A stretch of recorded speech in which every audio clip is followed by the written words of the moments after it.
Donc, quant à la capacité des cellules ou là de l'atelier, parfois vous ne pouvez pas mettre autant de cellules ou là, autant de machines à l'intérieur d'une cellule. Donc, c'est des contraintes que vous devez respecter. Je pense que Fenton, qu'est-ce que j'ai dit? C'est bon? Oui, femme. Très bien, parfait. En plus, vous devez minimiser deux coûts. D'accord? Les premiers coûts, c'est les coûts intercellulaires, c'est-à-dire les déplacements à l'intérieur, les coûts de déplacement à l'intérieur des cellules. Pourquoi? Parce que quand vous allez concevoir votre cellule, vous devez utiliser des moyens de manutention à l'intérieur de la cellule. D'accord? Donc, les moyens de manutention qui m'ont les véhicules autoguidés, ou là, les robots, ou là, les bras manipulateurs, ou là, les robots Delta, ainsi de suite. Donc, il y a beaucoup de moyens de manutention que vous pouvez utiliser à l'intérieur d'un atelier. Oui? Donc, là, la disposition de comme لازم تكون optimale, d'accord, quant aux moyens de transport utilisés, et aussi, vous risquez d'avoir des déplacements intracellulaires. Pourquoi? Parce que, plutôt, là, je suis en train de parler de l'intracellulaire, vous risquez d'avoir des déplacements entre intercellulaires, c'est-à-dire entre les cellules, d'accord, si vous aurez des pièces,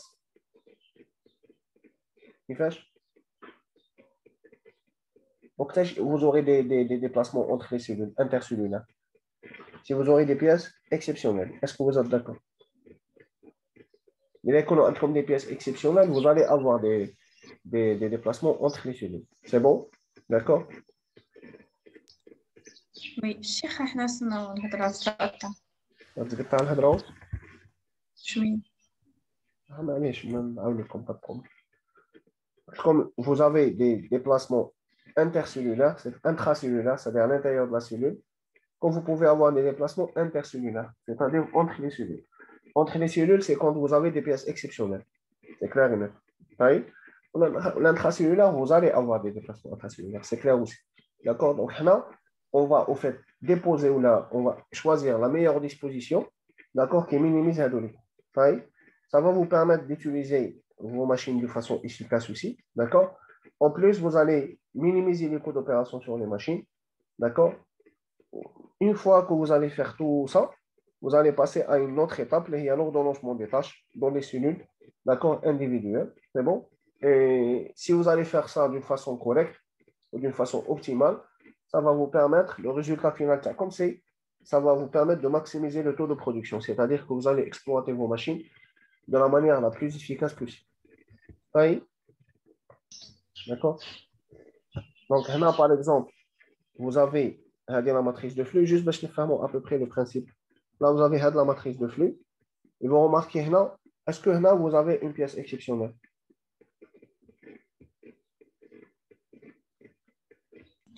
Oui, la deuxième pièce. Parfait, la pièce P2. P2, elle est exceptionnelle. Donc, vous pouvez avoir à la disposition. Par exemple, là, vous remarquez que là, comme les machines, parce qu'on a comme deux familles, deux cellules, M1, M4, M6. Là, comme les machines M2, M3, M7, M2, M3, M5 et M7. Ça, vous voyez que nous avons doublé la machine M1. Là, nous avons doublé la machine M1 parce que tout simplement, la PSP2 nécessite, d'accord,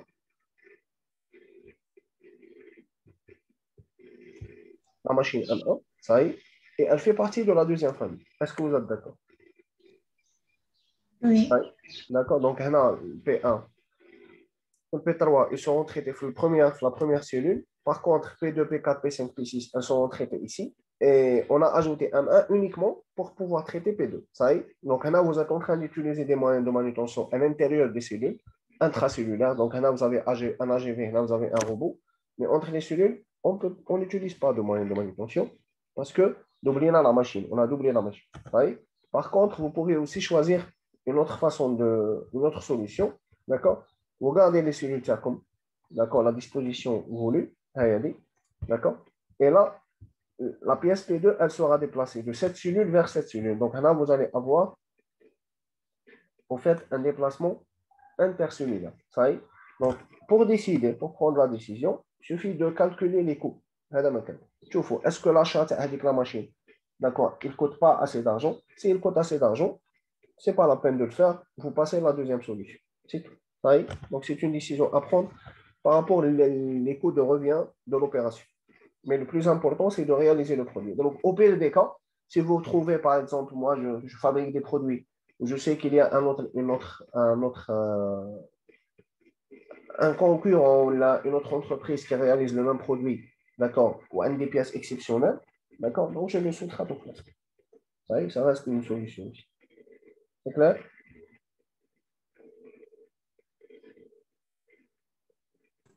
Oui, c'est bon. Donc, pour clôturer le chapitre, on va avoir une dernière méthode qui s'appelle la méthode Dollier. Ça y est, donc, on ne parle plus de la formation des cellules, c'est bon. La méthode Dollier dit après. D'accord? Donc, c'est l'étape suivante. Une fois que vous allez retrouver les cellules, d'accord, en utilisant l'une des trois méthodes, soit round and column masking, ou la similarity coefficient, ou la première méthode, d'accord, de transformation du binaire en décimal. Ça y est. Donc là, vous pouvez utiliser la méthode Dollier pour retrouver la disposition des machines à l'intérieur des cellules. Parce que, par exemple, on a dit que M4 ou M5 ou plutôt M4 ou M1 ou M6 voilà, font partie de la même cellule. On n'a pas parlé de la disposition. ما هضرناش على la disposition. ما قلناش par exemple je vais mettre M1 وقدامها M4 وقدامها M6. Vous êtes d'accord? C'est une disposition, c'est un choix de disposition. D'accord? Donc, la méthode Dollier, on va savoir à peu près comment effectuer la disposition. Ça y est? Donc, pour pouvoir faire ça, on doit utiliser une matrice de flux 2A. Ça y est, une matrice de flux, c'est-à-dire une matrice qui indique le nombre de déplacements des pièces entre les machines. Ça y est? D'accord? Donc là, c'est comme un petit exemple. Je fais le nombre de déplacements des pièces entre les machines. On a vu un exemple sur le chapitre précédent. Ça y est? Ensuite, vous allez déterminer le rapport pour chaque machine. Là, vous allez arranger les machines dans l'ordre décroissant de leur rapport de 1. Ça y est? Donc, petit exemple, là, vous avez une cellule qui est composée de 4 machines. Ça y est? Donc, qu'est-ce qu'on va faire au fait? On va essayer de trouver la disposition des machines à l'intérieur de la cellule. Ça y est? C'est une matrice 2A, c'est-à-dire j'ai une quantité de produit qui est égale à 5 qui va de la machine 1 vers la machine 2. J'ai une quantité de produit qui est égale à 25 qui va de la machine 1 vers la machine 4. Quantité de produit qui est égale à 30 qui va de la machine 2 à la machine 1. C'est bon? Une quantité de produit qui est égale à 15 qui va de la 4, ainsi de suite. Vous voyez que la matrice, ça n'est pas symétrique parce que c'est les quantités 2A. Là, on va voir la différence entre les deux matrices. Est-ce que vous faites tous les principes?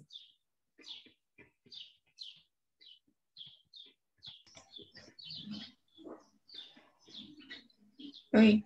Oui. Par exemple, مديول 3 هنا عندكم 0 ما كانش ان فلي مديول 3 من 3 ل 2 عندكم 40 produits. Oui. Donc à partir de là, qu'est-ce que vous allez faire? La méthode elle est très facile, hein, elle est très simple. Vous allez prendre la somme des lignes, vous allez prendre la somme des colonnes. Ça y est. Vous allez calculer le ratio entre le flux sortant et le flux entrant. Ça y est.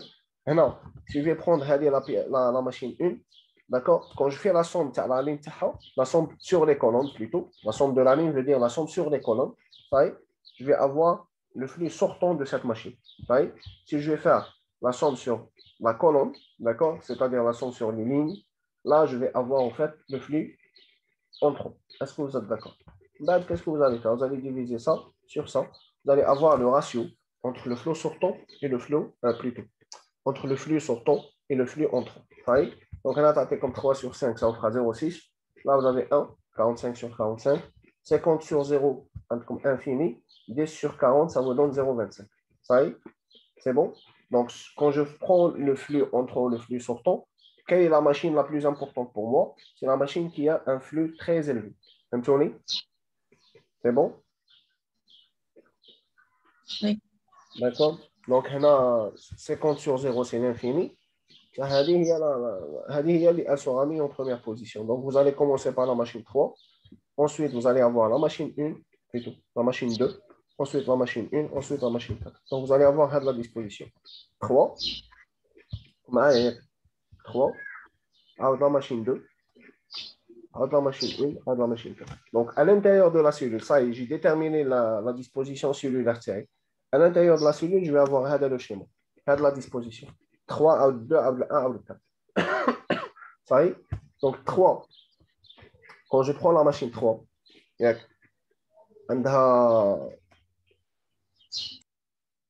on a 50 produits en sortie. Ça y est. Donc 40 produits vers la machine 2 ou 10 produits vers la machine 1. Est-ce que vous êtes d'accord? Qui fasse?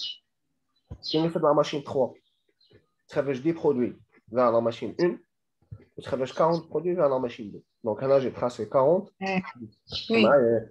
C'est clair. La machine 2, la machine 2, elle fait sortir 30 produits vers la machine 1 et 15 produits vers la machine 1. Et 15 produits vers la machine 4. La machine 1, elle a 5 vers la machine 2 et 25 vers la machine 4. Pour la machine 4, elle a 10 vers la machine 1 et 6. Par exemple, quand je prends la machine 3, c'est vrai, elle va sortir 50 produits. Ça, 50 produits, c'est clair qu'elle va avoir une entrée qui est au minimum égale à 50. Vous êtes d'accord? Oui. Elle va ramener soit à partir d'une matière première, ou là à partir de produits semi-finis, ainsi de suite. Bien sûr, là, vous allez considérer que vous n'avez pas de rebut. Mais qu'est-ce que de rebut? Quand on entre le taux de rebut, ça va compliquer les choses. Oui. Et bien sûr, le flux entrant est égal au flux sortant. Donc, là, la machine 1, on a une entrée à 10, on a une sortie à 5, on a une sortie de 25, on a une entrée de 30. Donc, réellement, elle a une entrée de 40, une sortie de 25. Donc, elle va livrer aussi 20 produits en plus. D'accord? Pour le 4, on a une entrée à 40. Donc, là, il a une sortie du système chez 1. Au 30, elle va sortir du système. Ça y est? D'accord? Donc, réellement, le système, vous allez avoir 50 entrées ici. Vous voyez l'équilibre? 50 sorties ici. T'as l'idée? C'est clair? Ça veut dire que Oui, la monsieur. matrice, comme elle est logique, elle est adéquate. Ça y est? Donc, non, on va la diapo, c'est juste une répétition de ce que nous avons dit avant. On va faire un petit exercice pour récapituler, parce que je fais la méthode davantage. Ça y est? Donc, dans cet exercice, on compte deux choses importantes. Vous avez une matrice de routage avec une demande annuelle, une taille de loup. D'accord? Donc, on va voir quelle est l'utilité de la chose. Deuxièmement, une matrice d'adjacence. Parce que là, la matrice d'adjacence. On a considéré uniquement le flux. Dans la matrice d'adjacence, vous allez avoir des contraintes supplémentaires. Moi, là, par exemple, quand je prends le 1 à le 4, comme la notation le cours précédent, quand je prends le 1 avec le 4, je ne peux pas mettre la machine 1 devant la machine 4. Est-ce que vous êtes d'accord? Oui. Oui. Je ne peux pas mettre 2 devant 5. Je dois absolument mettre le 1 à côté de la machine 2, ainsi de suite. Donc, il y a les contraintes. En plus de, quand je vais utiliser la méthode d'Oléa, je vais avoir une disposition. En plus de ça, je dois ajuster ma disposition par rapport à la matrice d'adjacence sphère. Ça y est? Donc, là, vous devez d'abord déterminer une matrice de flux 2A, une matrice de flux entre machines. Donc, tu fais la différence entre les deux. Vous allez mettre la disposition des machines en utilisant la méthode de lien. D'accord? Si cette disposition ne respecte pas la matrice d'adjacence, on va proposer une disposition corrigée. Oui?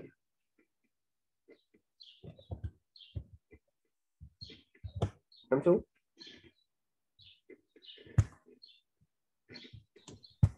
Oui, monsieur.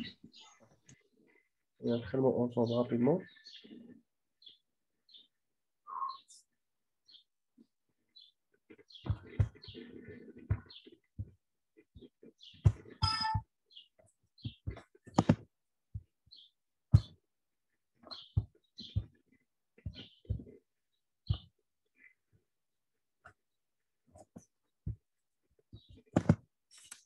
La matrice pour ne pas...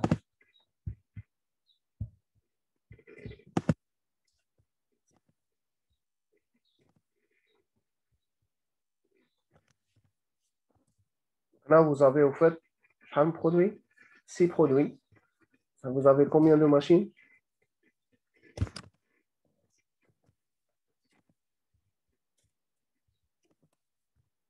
Une machine. 8. Parfait.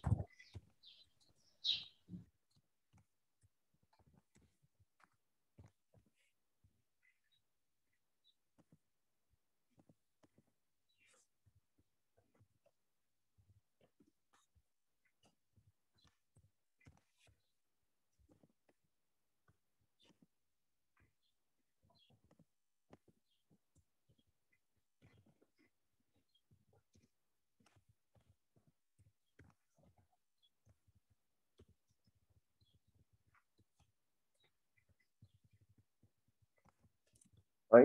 Donc, quand vous prenez la première chose qui est très importante, on a comme une taille de lot, c'est-à-dire que quand les pièces vont se déplacer entre les machines, elles vont se déplacer, là les produits vont se déplacer entre les machines, ils vont le faire par lot, c'est-à-dire, on a une demande annuelle, d'accord? Donc, il a un des 50 000, d'accord? Je vais réaliser avec une taille de lot de son produit, je vais réaliser combien de lots? 50 000? 500. Tout à fait, 500, parfait. 50 000 divisé par 100. C'est clair? Donc, Oui. entre les machines, je vais déplacer, mais chez 50 000 produits, je vais déplacer au fait 500 lots. Est-ce que vous êtes d'accord? Parce que le déplacement, là, il y a par lot de produits. D'accord? Donc, là, on dit 500 lots, les il faut la machine 1, la machine 4, la machine 7, la machine 8, la machine 3, la machine 5.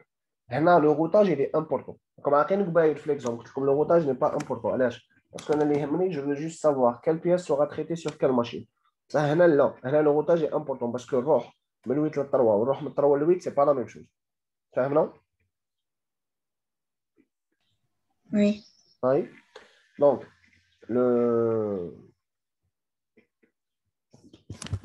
je prends le 1, par exemple.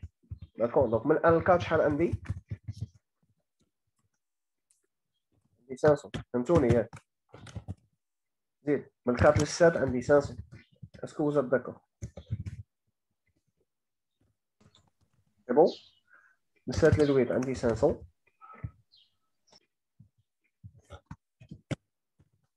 Oui. من 8 ل 3 ثاني عندي 500.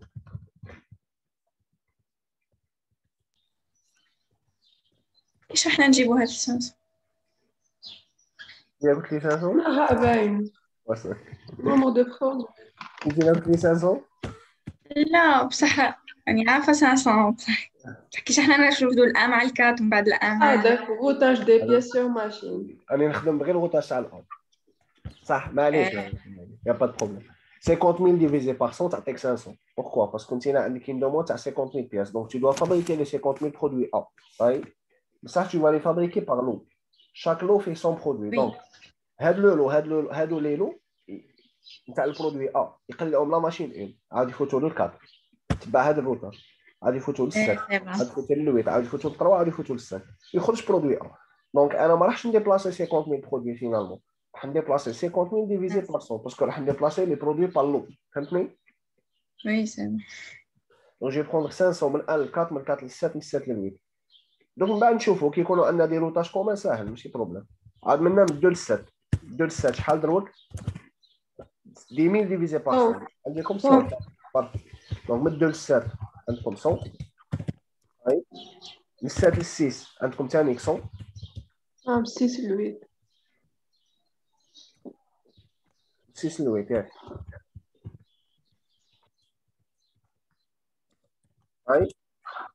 Ensuite, من 3 ل 4 دروك عندكم 200 000 divisé par 1000. Donc, من 3 ل 4 عندكم 200 ياك.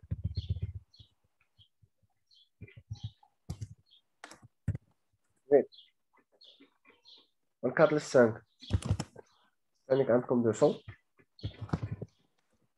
5 ل 6 ثاني عندكم 200 ياك. 6 عاد تمشي ل 3. C'est bon? D'accord? دروك 140 000 divisé par 1000. Donc, ça vous fera 140. يتبعوا مليحة. من 1 ل 2 شحال؟ 140. C'est bon? من 1 ل 2 140. من 2 ل 3 140. 3 ل 4 هو 3 ل 4 140. صار عندي ديجا 200 تاع حاجة مش عارف تاعش. نورمالمون تاع زيدوها. بارفي. دونك واش دوا اجوتي لا فالور باش ما نغلط. فهمتوني؟ دونك نتوما كي تكونوا تخدموا بون انا بالبيسي سي كومبليكي. كي تكونوا تخدموا تشوفوا باغ اكزومبل كان هنا عندي من 1 عندي من 3 ل 4 ها هذه تاع السي من 3 ل 4 عندي 200 وهنا من 3 ل 4 عندي 140 دونك جو في فار 200 بلس 140 ça me fera 340 فهمتوني؟ سي بون. وكان هنا جو في mettre 340 ديريكت. هاي من 4 ل 5 شحال من 4 ل 5 كيف Donc, là, عندي زيادة. 5 ل 6.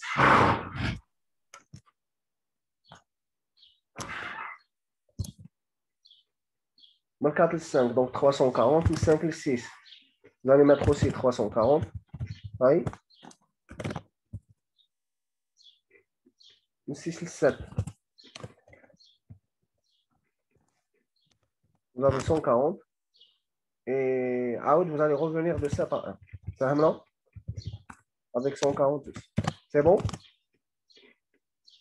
C'est clair? Oui, c'est c'est clair. Parfait. عاود هنا من 7 ل 3. شحال عندكم؟ 80 000 divisé par 200. On fera شحال؟ On fera 400. Est-ce que vous êtes d'accord? Ouais.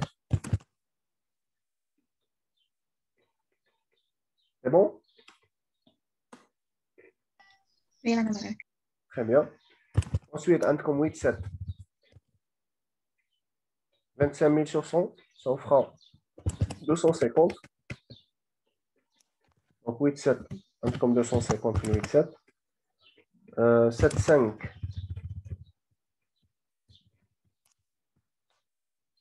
250. 5 4.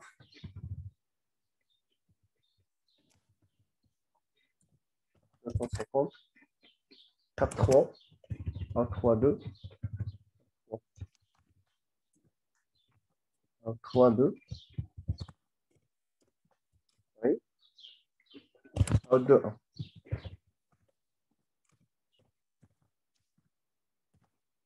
C'est bon? On a terminé. Même chose.